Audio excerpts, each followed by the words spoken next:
Iran ने अपने missile शहरों के दरवाजे खोल लिए हैं। खुदा की कसम, जो समझदार होगा वो समझेगा कि ईरान की कितनी बड़ी जीत है। अमेरिका ने ऐलान किया, डोनाल्ड ट्रंप ने ऐलान किया कि हमने ईरान की मिसाइल शहरों को तबाह कर दिया। तभी उस वक्त यह भी अपडेट आया था अमेरिकी इंटेलिजेंस का कि मिसाइल सिटी ईरान की तबाह नहीं की जा सकती, क्योंकि पहाड़ों के बीच में पहाड़ का सीना चीरकर अंदर मिसाइल सिटी बनाया है। तो अमेरिका और इजराइल की जो मिसाइलें गिर रही हैं वो हद से हद उन मिसाइल सिटी के दरवाज़ों को नुकसान पहुंचा रही हैं। मिसाइल सिटी सेफ है, लेकिन गोदी मीडिया ने भारत की और डोनाल्ड ट्रंप ने, दोनों ने मिलकर बहुत बढ़िया काम किया। दोनों ने ऐलान किया कि हमने मिसाइल सिटी तबाह कर दी, हमने ईरान का ये नुकसान कर दिया, वो नुकसान कर दिया। लेकिन अब जब सीज फायर चल रहा है, अमेरिका फौज पर फौज मिडिल ईस्ट में भेज रहा है, अपने रडार को ठीक कर रहा है, इंटरसेप्टर्स भर रहा है, जंग की तैयारी इजराइल कर रहा है। ईरान की सैटेलाइट इमेज से ये नज़र आया है, जो सैटेलाइट इमेज मैं आपको दिखा रहा हूं, जिसके बाद हड़कंप मच गया है। सैटेलाइट इमेज में नज़र आ रहा है कि ईरान की जो मिसाइल सिटी इजराइल ने, अमेरिका ने उड़ाई थी, जिनके बाद दरवाजे सिर्फ उसके बंद हो गए थे, मिसाइल शहर के एंट्रेंस के दरवाजे बंद हुए थे, ईरान ने उन दरवाज़ों को खोल लिया है। यानी ईरान के मिसाइल सिटीज़ पूरी तरह से सेफ हैं। सिर्फ उसकी एंट्री पर धूल मिट्टी और गुबार आ गया था बमबारी की वजह से, तो ईरान ने अपनी उन मिसाइल सिटी को खोल लिया है। और अल्हम्दुलिल्लाह ईरान की भी तैयारी पूरी है। बिल्कुल ईरान को कॉपी कर रहा है कॉपी कर रहा है अमेरिका। अब अमेरिका ने एक वीडियो जारी किया है जिसमें अमेरिकन नेवी फोर्सेस टैंकरों को धमकी दे रही हैं, जो ईरान के पोर्ट से निकले हैं उनको धमकी दे रही है कि ईरान के पोर्ट पर वापस चले जाओ, ये इलीगल एक्टिविटी है, हमारा जो बैरिकेड तोड़ा तो अच्छा नहीं होगा। जिसके बाद ईरान के पोर्ट पर वेसल्स वापस लौटे हैं। देखिए,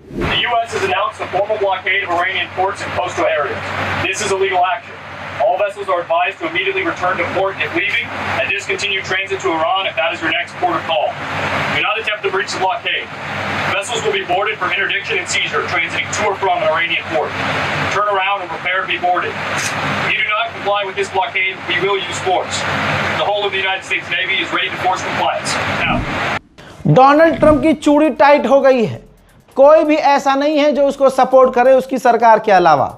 सरकार के दूसरे अधिकारियों की मजबूरी है, नहीं सपोर्ट करेंगे तो डोनाल्ड ट्रंप निकाल देगा। अमेरिका की संसद के अंदर सभा में, जिनका नाम चक स्क्यूमर है, इन्होंने, जो मेंबर ऑफ पार्लियामेंट हैं, इन्होंने कहा कि डोनाल्ड ट्रंप ने धोखा दिया है। डोनाल्ड ट्रंप जब चुनाव लड़कर आए तो उन्होंने कहा कि मैं जंग नहीं लड़ूंगा, दुनिया से जंग खत्म करूंगा। जब जंग शुरू की तो उन्होंने कहा ये जंग 2-4 दिन चलेगी, एक आध हफ्ता चलेगी।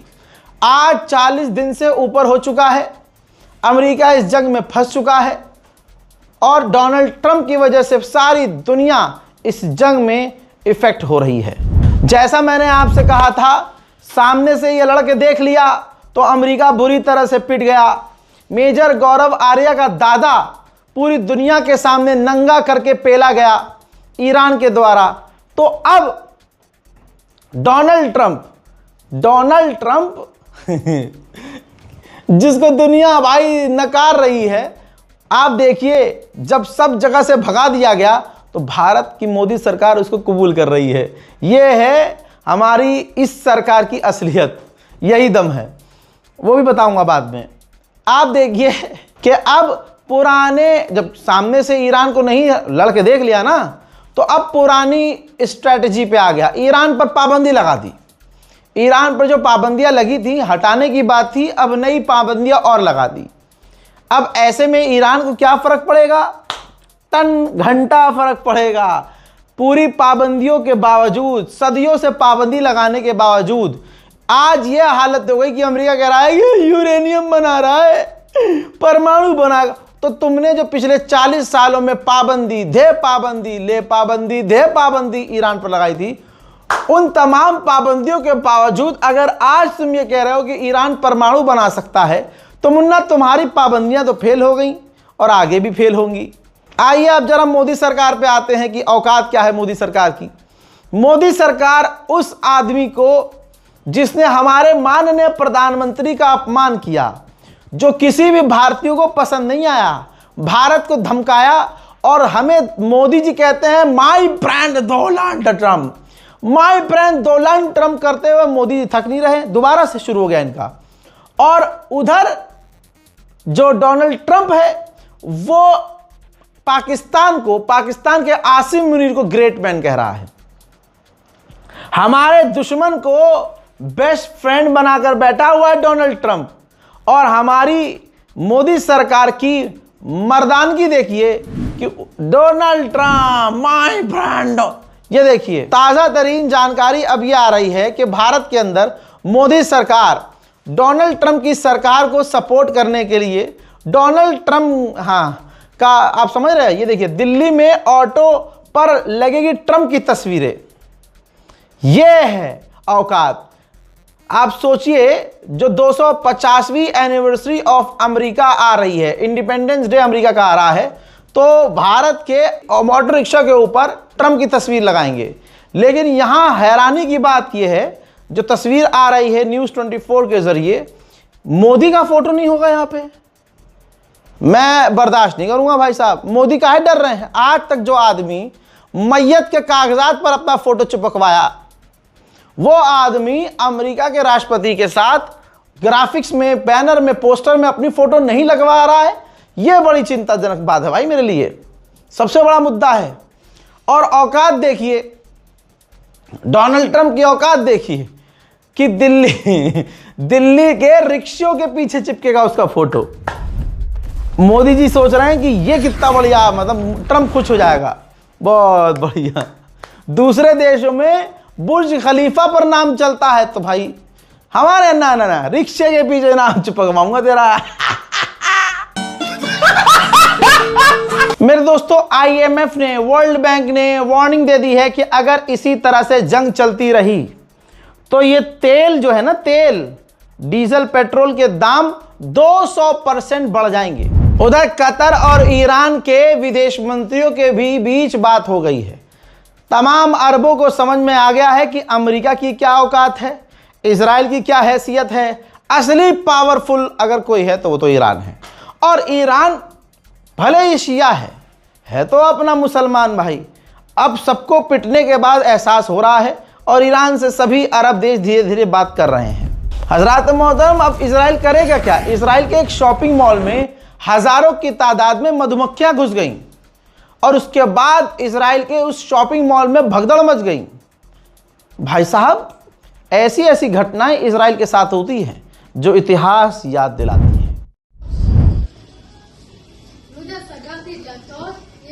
תיזהרי, דבורים. את לא מבינה מה הולך פה. סגרתי את הדלתות. ורק אצלנו בגולברי בחוץ. קשר לאדווה. मेरे दोस्तों, पाकिस्तान को, मतलब पाकिस्तान ने जो ईरान को इज्जत दी, याद है ना, जब ईरान की डेलीगेशन पाकिस्तान के एयर स्पेस में पहुंची तो अपने उसने टॉप के फाइटर जेट उड़ाए और भाई क्या कलाकारी दिखाई थी पाकिस्तान ने। अब जब पाकिस्तान के आर्मी चीफ आसिम मुनीर अपनी टीम के साथ ईरान के एयर स्पेस में जैसे ही घुसे तो जो ईरान के फाइटर जेट हैं, जैसे F4 फैंटम और MiG-29, भाई उन जहाज़ों ने पाकिस्तान के फाइटर जेट को गार्ड किया। गार्ड की ज़रूरत नहीं थी, क्योंकि आज के टाइम पे किसी की औकात नहीं कि पाकिस्तान को उंगली लगा दे, क्योंकि भाई पहले तो अड़ोसी पड़ोसी का मामला है पाकिस्तान ईरान, ऊपर से अमेरिका पूरी तरह से आसिम मुनीर को पसंद करता है ट्रंप। आप समझ रहे हो, अंधभक्तों के बाप की औकात नहीं है कि ट्रंप को बोल कर दिखा दे कि भाई हमारा दुश्मन आपका बेस्ट फ्रेंड है। बस समझ रहे हो। नमस्ते डोनाल्ड ट्रंप। बहरहाल आगे बढ़ते हुए आप समझिए, ये देखिए, वेलकम ईरान ने पाकिस्तान के आर्मी चीफ ऐसा किया कि अपने फाइटर जेट से उसने भी कलाबाजी और करतब दिखाया, अपनी ताकत दिखाई। अब यहां पर रोक कर गुलाबी सुअर की चड्डी उतारने में मेरी मदद कीजिएगा, ठीक है। अंधभक्तों के जो ताऊ हैं, मेजर गौरव आर्या का जो ताऊ है डोनाल्ड ट्रंप, मेरे साथ उसका झूठ एक और पकड़िए। उसने कहा था ट्रंप ने कि हमने ईरान की एयरफोर्स को तबाह कर दिया है। फिर हराम के पिल्ले गुलाबी सुअर, ओ गुलाबी सुअर और उसके जितनी नाजायज औलादे हैं अंधभक्त, ओ पैखाना खोरो, टट्टी चाटने वालों, ओ पेशाब पीकर मौज में रहने वालों बता फिर ये ईरान की एयरफोर्स नहीं तो क्या है? बता ये फिर फाइटर जेट ईरान के कहां से आ गए? ये जिन्नात उड़ रहे हैं क्या? ये आत्माएं उड़ रही हैं क्या? गुलाबी सुअर, सोचिए व्हाइट हाउस दीवाना हुआ पड़ा है, फैन हुआ पड़ा है पाकिस्तान का। व्हाइट हाउस के द्वारा, जो व्हाइट हाउस की ऑफिशियल प्रवक्ता है, उन्होंने कहा कि ये काफी इंपॉर्टेंट और बेहतरीन है कि मीडिएशन के तौर पर पाकिस्तान बीच में है और मीडिएटर एक अकेला पाकिस्तान है और कोई नहीं। डोनाल्ड ट्रंप पाकिस्तान के एफर्ट से बहुत खुश हैं, ये व्हाइट हाउस कह रहा है। और यहां पर डरपोक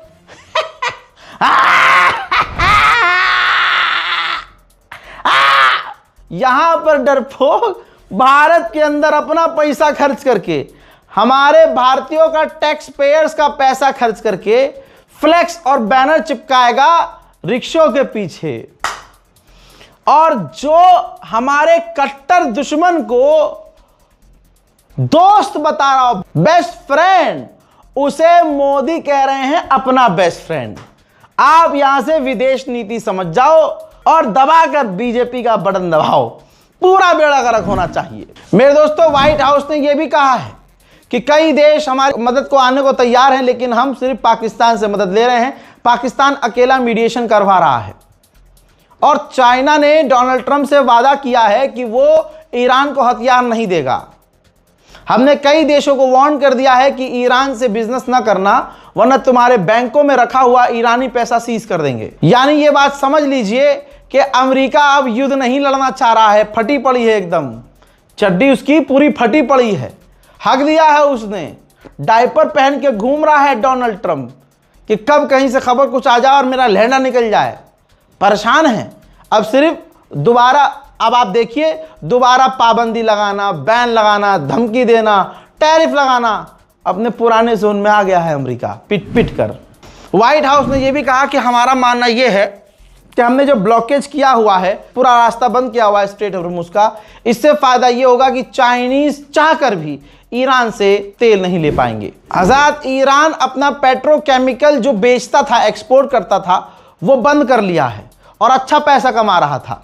उसका कहना है कि अब सीज फीस फायर जब हो जाएगा, जब ये तमाम शांति आ जाएगी, तब हम पेट्रोकेमिकल जो है बेचना शुरू करेंगे। उधर अमेरिका ने माना है कि हमारे 400 अमेरिकी फौजी बुरी तरह से घायल हैं, इंजर्ड हैं। दोस्तों, ईरान ने एक बड़ा ऑफर किया है, ऐसी खबर आ रही है। हो सकता है ईरान बाद में इसको डिनाई कर दे, लेकिन खबर ये रही आपकी स्क्रीन पर। भाई ये बात क्लियर है कि ईरान ने कहा है कि मेरी साइड से जो लोग गुजरेंगे, जो टैंकर गुजरेंगे, हम उससे टैक्स लेंगे। ओमान ने मना कर दिया था, भाई हम टैक्स नहीं लेंगे, क्योंकि अमेरिका डंडा कर देगा ओमान को, और ओमान की इतनी औकात नहीं है कि अमेरिका से भिड़ सके। तो ओमान ने कहा था, भाई हम अपनी साइड से कोई टैक्स नहीं लेंगे। तो ईरान ने ऑफर रख दिया है कि अगर किसी को फ्री में निकलना है, अटैक से बचना है, तो वो ओमान की साइड से निकल जाए, हम ना हमला करेंगे ना उनसे टैक्स लेंगे। तो जाहिर सी बात है, तो ये तो स्ट्रेट ऑफ हॉर्मुज़ पूरी तरह से खुल ही गया। फिर अभी इंतजार है कि अमेरिकी इस रिपोर्ट पर ईरान क्या कहता है। 1999 के बाद यूएई का बुर्ज अल अरब बंद हो गया है, ये देख लीजिए, और वो भी 18 से 19 महीने के लिए। बुर्ज अल अरब पर, दुबई का जो बुर्ज अल अरब है, जो इसका घमंड था, उस पर ईरान का ड्रोन जाकर हिट हुआ था, जिसके बाद अब इसमें कामकाज होगा। कम से कम 18 महीने इसमें काम चलेगा। ईरान के एक सस्ते ड्रोन ने दुबई की सारी दहाड़ निकाल दी है, और जो दुबई धमाल मचा रहा था सारी दुनिया में, सारा धमाल पानी हो गया है। यही तो वजह है कि यूएई ईरान पर बौखलाया पड़ा है। अमेरिका की जो हरकतें हैं वो कुछ और बता रही हैं। 10,000 अमेरिकी फौजी और मिडिल ईस्ट में अमेरिका ने भेजे हैं। ये बात दिमाग में उम्मत को रखनी चाहिए, तमाम लोगों को रखनी चाहिए कि भले ही सामने से दिख रहा है कि बुरी तरह से अमेरिका हार चुका है, लेकिन जो उसकी तैयारियां हैं वो एक बार फिर से ईरान पर धोखे से हमला कर सकता है। उधर आईडीएफ ने भी कंफर्म किया है कि अगर हमें ईरान पर दोबारा बमबारी करनी पड़े तो हम दोबारा से बमबारी करने को तैयार हैं। हम ईरान की हरकतों को मॉनिटर कर रहे हैं। हालांकि सबसे ज़्यादा यही पिटे हैं, बंकरों में छुपे हुए थे। और आपको याद है, भूल गए होंगे आप लोग, मैं याद दिलाता हूं भाई, मेयर, इजराइल के इलाकों का मेयर चैनल 12 पर, इजरायली चैनलों पर आकर रोया कि तुम हमें बचा नहीं सकते तो हमें इस इलाके से जाने दो। हाँ, आगे बढ़ते हैं। अमेरिका का अखबार सुना होगा, वॉशिंगटन पोस्ट। पूरी दुनिया में इस अखबार को देखा जाता है। क्या लिखा है मैं बता देता हूं। वॉशिंगटन पोस्ट ने कहा कि जो ज्योग्राफी है ईरान की, वही ईरान को ताकत दे रही है कि स्ट्रेट ऑफ हॉर्मुज में ईरान ने बिल्कुल खतरनाक पकड़ बनाई हुई है और अमेरिका का जो ब्लॉकेज है उससे स्ट्रेट ऑफ हॉर्मुज को कोई फर्क नहीं पड़ता, ईरान को कोई फर्क नहीं पड़ता। तो ये ताकत बनावट की वजह से, स्ट्रेट ऑफ हॉर्मुज की ज्योग्राफिकल डिजाइन की वजह से ईरान को बड़ी ताकत मिली हुई है। जहां अपने बयानों से ट्रंप ये दिखा रहा है कि चाइना हमारे साथ है, ऐसा बिल्कुल नहीं है। चाइना ने कहा कि अमेरिका ने जो स्ट्रेट ऑफ हॉर्मुज में अपने इलाके में जो बैरिकेडिंग की है यह खतरनाक है, घातक है और नुकसान होगा तुम्हें, तो ये रास्ता खोल दो, इससे चीजें और खराब होंगी। रूस ने आधिकारिक तौर पर कहा कि हमारे देश के क्रिमिनल ने ऑफर किया था कि ईरान का एनरिच यूरेनियम हम ले लेंगे, लेकिन अमेरिका को भरोसा नहीं था। अमेरिका ने यह प्रपोजल रिजेक्ट कर दिया। उधर कतरा हुआ कतर। अमेरिका के राष्ट्रपति डोनाल्ड ट्रंप से फोन पर कतर के अमीर ने बात की है और बात स्ट्रेट ऑफ हॉर्मुज को लेकर हुई है, इलाके की सिक्योरिटी को लेकर हुई है।